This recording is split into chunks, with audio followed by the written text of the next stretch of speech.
Un saludo para todos y cada uno de los miembros del concilio. Mi deseo es que la paz de Dios sea con ustedes y sus familias.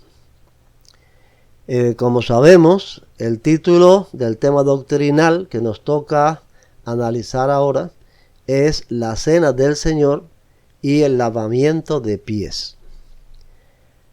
Antes de nuestra revisión, este tema doctrinal llevaba el título de la Santa Comunión y el lavamiento de pies.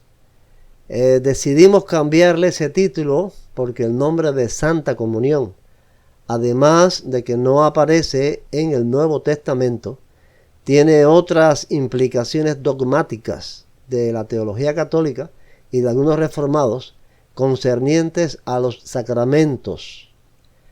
Esto no tiene nada que ver con nuestra doctrina porque nosotros no creemos en los sacramentos. Quisiera explicarles un poquito sobre este tema para que puedan entender mejor el asunto. La palabra sacramento es una traducción del latín sacramentum, que significa misterio. La Iglesia Católica tiene en su doctrina 7 sacramentos, o sea, 7 misterios. Bueno, ¿en qué consisten estos misterios?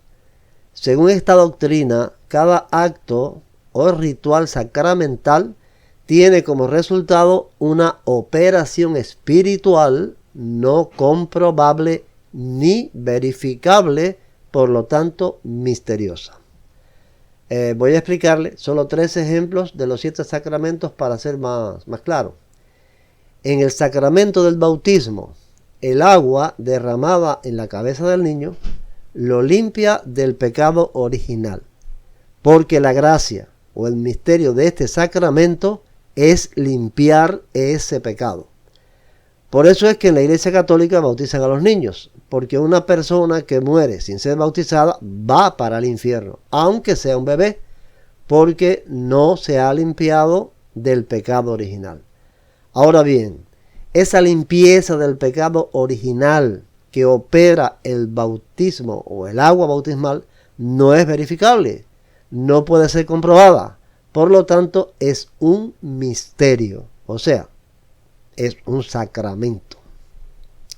El segundo, del cual quisiera hablar, o sea, el segundo sacramento es el de la confirmación.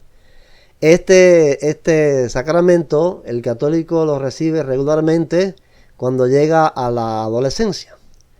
Lo recibe mediante la unción de un obispo o un delegado suyo. El confirmando, según este sacramento, recibe 7 dones del Espíritu Santo. Este sacramento toma el lugar de lo que fue el bautismo del Espíritu Santo en Pentecostés, según lo relata el Nuevo Testamento. Ahora bien, esto tampoco es verificable o se puede comprobar, o sea, no se puede comprobar, no se puede verificar que el muchacho recibió 7 dones del Espíritu Santo. Por eso esto es un misterio, o sea, es un sacramento. Y por último, quiero hablarles del sacramento que nos ocupa en este tema doctrinal, que es la Santa Cena del Señor, o la Cena del Señor. En la Iglesia Católica y algunas iglesias protestantes se le llama la Eucaristía.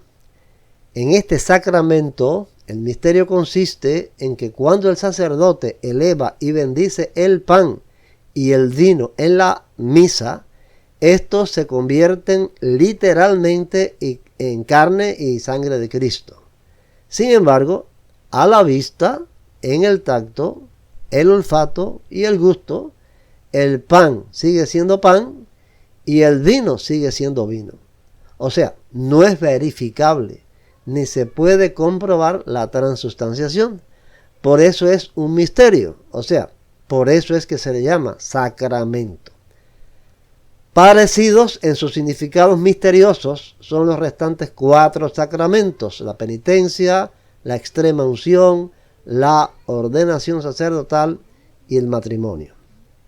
A veces yo he escuchado a gente nuestra decir este o aquel sacramento, y yo digo para dentro de mí, si ellos supieran el significado y el alcance que tiene esa palabra, me parece que no la usarían. También en la teología católica se enseña que la iglesia existe en 3 estados. La iglesia peregrina, o sea, los católicos que están vivos sobre la faz de la tierra. El segundo estado es la iglesia que se purifica, son las almas de los que están en el purgatorio. Y el tercer estado es la iglesia glorificada, o sea, las almas de los que están en el cielo. Según esta teología católica, entre estos 3 estados de la iglesia hay comunión, que no es precisamente unidad de participación, sino comunión espiritual a la manera en que se tiene con Cristo. Las almas de los que están en el cielo pueden interceder ante Cristo o la Virgen María para ayudar a los que están en la tierra. Los que están en la tierra pueden suplicar ayuda a las almas de los que están en el cielo. De ahí nace el culto a los venerables, a los beatos y a los santos. Los que están en la tierra pueden interceder y llevar a cabo acciones a favor de las almas de los que están en el purgatorio. Y así hay diversos grados en esa comunión entre los 3 estados de la iglesia. Cuando en la Eucaristía católica, que es la cena del Señor de nosotros, se habla de Santa Comunión, se incluye tanto a Cristo como la comunión entre estos 3 estados de la iglesia. Se está hablando de este tipo de comunión, que ya dije, no es simple unidad de participación en la adoración. Por todo lo anterior, nos pareció necesario que en este trabajo las ideas quedaran bien diferenciadas de esta manera: que la comunión espiritual en la cena es con el Señor. Con los hermanos, la comunión que tenemos es la unidad en la participación de la comunión espiritual con el Señor, como ocurre en cualquier culto regular de adoración. No existe comunión espiritual de los creyentes unos con otros a la manera en que existe con Cristo. Para quitar esa posible confusión al usar la frase Santa Comunión en nuestro libro de doctrina, preferimos llamarla la Cena del Señor. También nos pareció necesario hacer una distinción entre otras creencias católicas y algunos protestantes y puntualizar nuestra posición respecto del significado de la presencia de Jesús en la cena. Por eso aparecen los siguientes párrafos.